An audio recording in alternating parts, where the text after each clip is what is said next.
Hey everybody, it's me Diamond. I'm back with an all new episode of Love and Hip Hop Atlanta. Okay, let's not waste no time. Let's get into it. So we start off with Rashida and Kirk. They're doing virtual schooling for Carter. It's an adjustment period, and they're also in the process of reopening Frost Bistro. But it's also the concern of can it be a success since they've been closed for so long, and also there's been strife in the family. We got a fight between Kai's girlfriend along with Kirk's Junior girlfriend because in fact they all of them work in the same restaurant. They all work. Kelsey's the bartender, Kai's the manager, Kirk's the floater. He's an in and out worker, and then you got the girlfriends who are also server as well. So it's like, can we fix this? We need to fix this. So we're gonna see what that goes. So then we got Amara the Great. I love her. She's beautiful. Her music is amazing. She's at a radio event.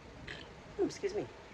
And then of course we're finding out that she's also seeking management. She's striving to be the great, and she doesn't want to be changed. She's had managers in the past that wanted to change her hair, put her in some heels. She's like, I'm a tomboy, sneakerhead. Don't change me, and I'm here for that. And of course, she took 2020 off just to reflect, be by herself, get her mental break and everything. That's what you need to do. Sometimes you need to take that break. Sometimes you need to take that break.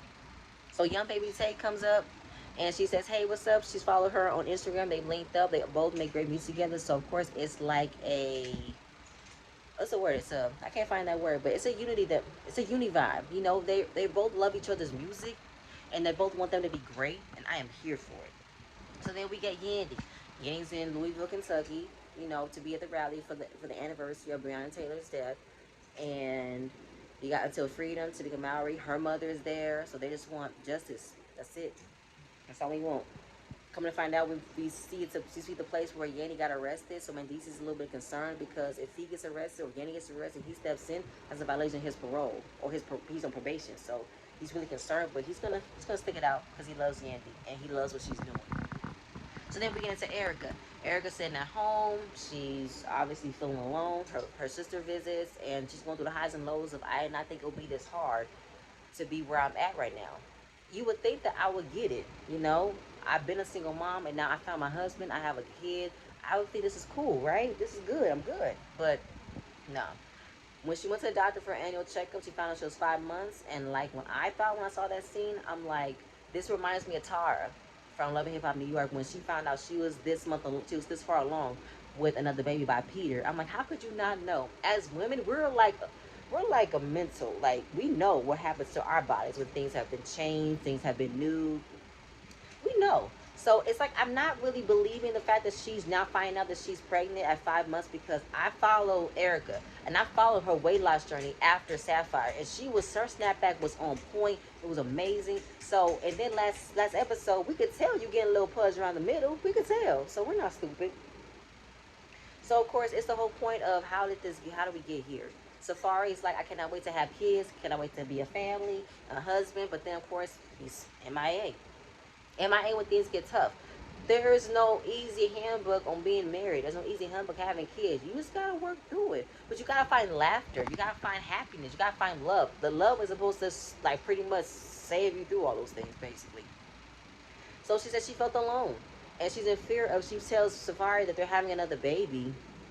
She thinks he's gonna leave her, but we've seen this play out on social media already. He was happy. He did a heartfelt letter, maternity pictures, and everything. We saw it. So we're gonna find out about that. So Kirk sees his account to find out how everything's going with the finances, if everything's going okay for the bistro to open. He said, "Bruh, you in the red for $1 million.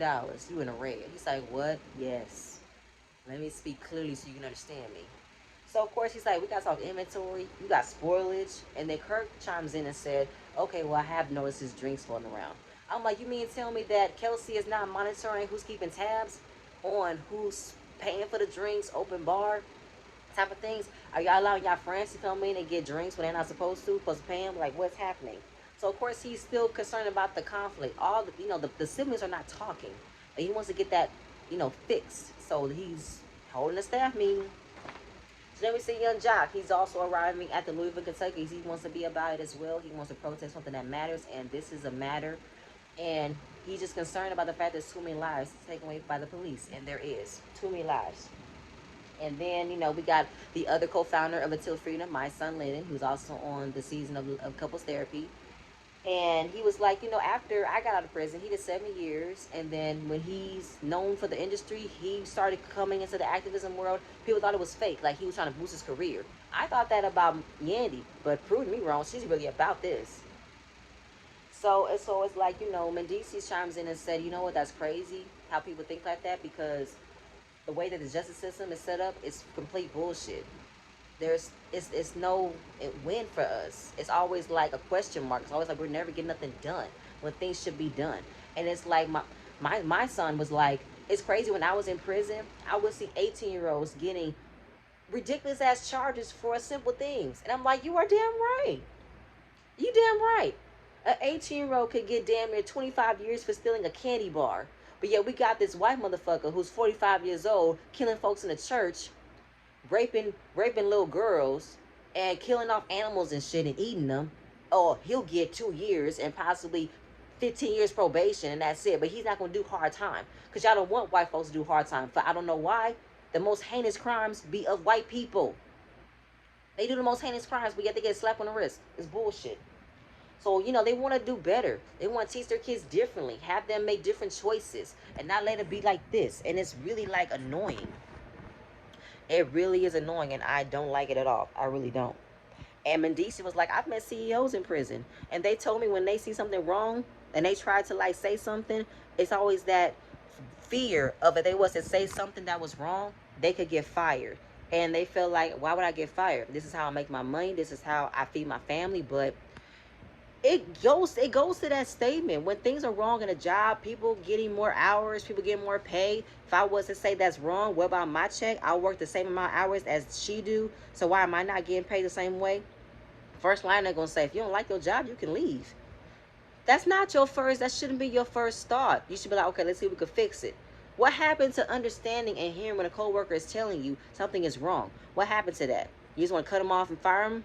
Fine. Fine. I don't like that. Fine. So then we got another link up between Young Baby Tate and I'm Ready the Great. She's at the studio laying down some tracks. I'm ready to meet up. They talk about their ambition, their creativity, their drive. They both, have that same bond, that same like common ground, and that's loving it. So Young Baby says she's about Young Baby Tate says she's about to take a trip to LA to meet her little boo thing. His name is Guap Dad 4000. I'm like, is that his nickname? No, that's his actual stage name. I looked him up on Spotify. He actually has some pretty good. He actually has some pretty good music. And then it's like, we find out more about Amaretta and her manager situation. Her mom was her manager, but of course her mom wasn't really emotional. She wasn't really like, comforting. She's all about the money, but then of course she made bad choices, but that's not the entire core of what's happening. We're gonna find out more about that, but she just wants, a full sit down with her mother. She wants a full understanding if they can get to a better place. And then this is where we come down to. We're segueing literally into Amaretta and a sit down with her mother. So they're at the house. She's preparing some tacos. Oh, Amaretta, she put butter in the pan for her meat. You don't put oil on the pan. The meat makes its own grease. You just put it in, it starts sizzling, starts burning. Boom and pow, you got meat. So then of course her mom, they're talking about each other. And then her mom said that she made a diss song about her. No, Amaretta made a diss song about her mother and she fired her, but she said it wasn't a diss song. That was about my truth on what has happened, and I just outed out in a song. I'm a poet, is what I do. So then we find out, from that they had no communications at all. She said she can't find out about anything Amaretta is doing unless it's on Instagram. There's no talk. They do not talk. So then we find out the core of the breakdown in the relationship. The mom chose a man over her kids. It was a man that she used to deal with back in the day.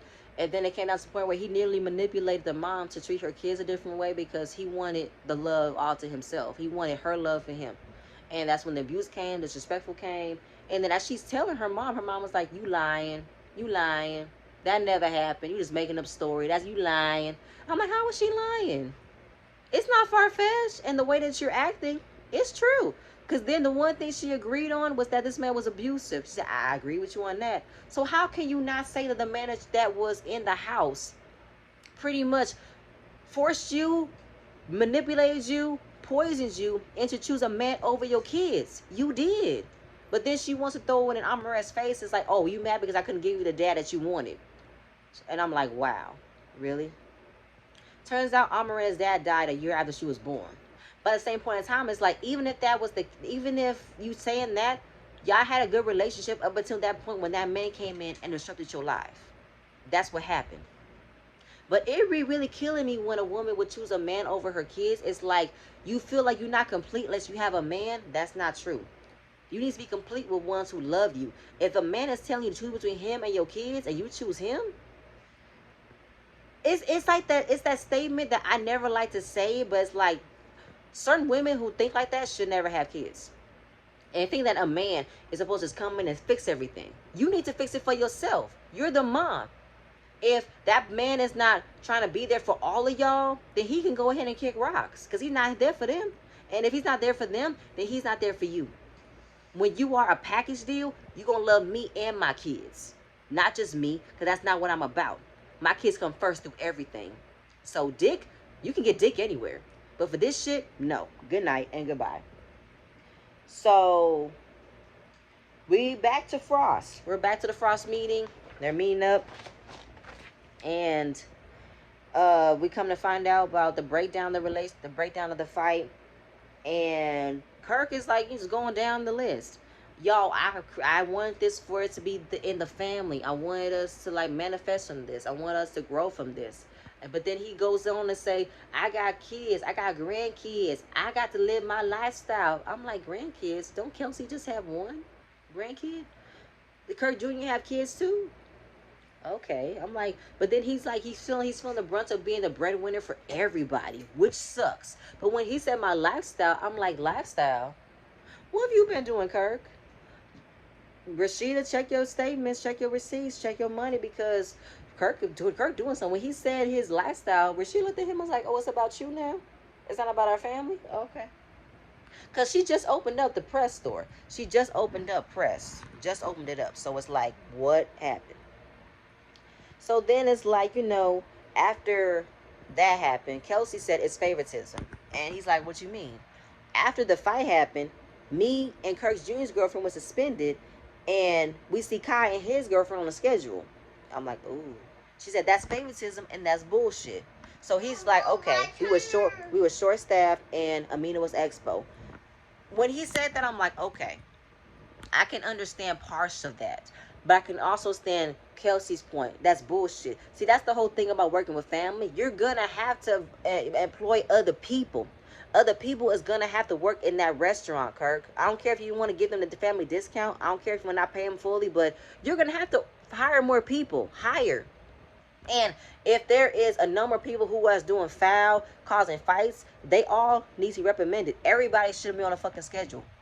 Once the fight happened, everybody should have been without pay for at least a week or two until this is fixed. And then you should have had automatic employees on standby or automatically working at the same time you had your kids working there.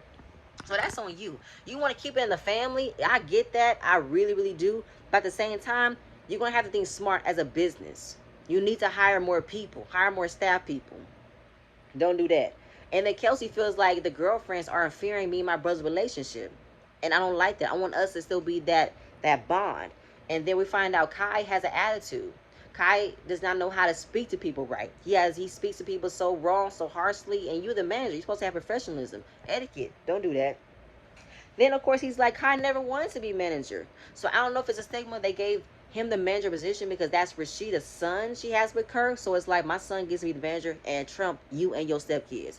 And don't trump my stepkids over my son. That's my son that I got. So I felt two ways. Like, is they doing that because that's their son together and they're giving the other two stepkids like the petty jobs, but give him the more mature jobs because they're his son? So then Kai runs and he's like, I never wanted to do this. And then Kirk said, okay, I never forced you to stay to work here. I would definitely hire more people. I would definitely hire somebody else who really wants a job if you don't want to work here. So that's cool in that. But then Kai feels like that his Silmas gets to goof off while he's a manager. He has to be so, with all the time. He has to be so, work ethic.